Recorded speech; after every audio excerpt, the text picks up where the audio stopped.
4300 సీసాలు దొరికినాయి. 2014లో ఇట్నే కల్తీ మద్యం తెచ్చి ఒక 7 మంది ప్రాణాలు తీశాడు 2014. ఆయనేమో బెయిల్ తెచ్చుకున్నాడు.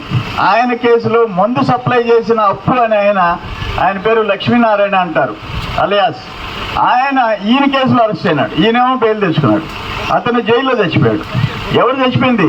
కాకాని గోవర్ధన్ రెడ్డికి గోవా మద్యం సప్లై చేసిన ఈయన తోటి ముద్దాయి జైల్లో చచ్చిపోయాడు.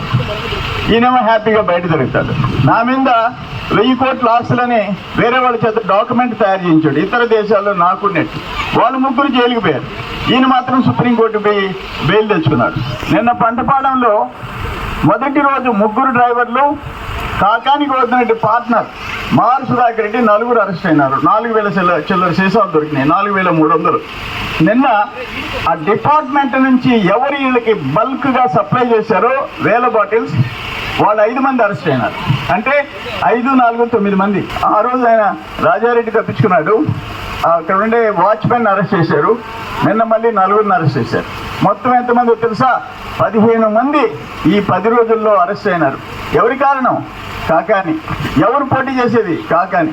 ఎవరు ఓటు అడిగేదానికి ముందు తెప్పించింది? కాకాని. ఆయన బయట ఉన్నాడు, బాగా గుండ్రంగా పౌడర్ కొట్టుకొని నన్ను తిరుగుతూ ఉన్నాడు. కరోనా హౌస్లో కూర్చొని, ఏసీ రూమ్లో కూర్చొని, హోమ్ థియేటర్లో సినిమాలు చూసుకుంటున్నాడు. వాళ్ళేమో జైలుకి పోయినారు. ఇది సాధారణం అయిపోయింది. గోవర్ధన్ రెడ్డికి హెల్ప్ చేస్తే జైలు పాలు కావాల్సిందే, లేకపోతే సస్పెండ్ కావాల్సిందే.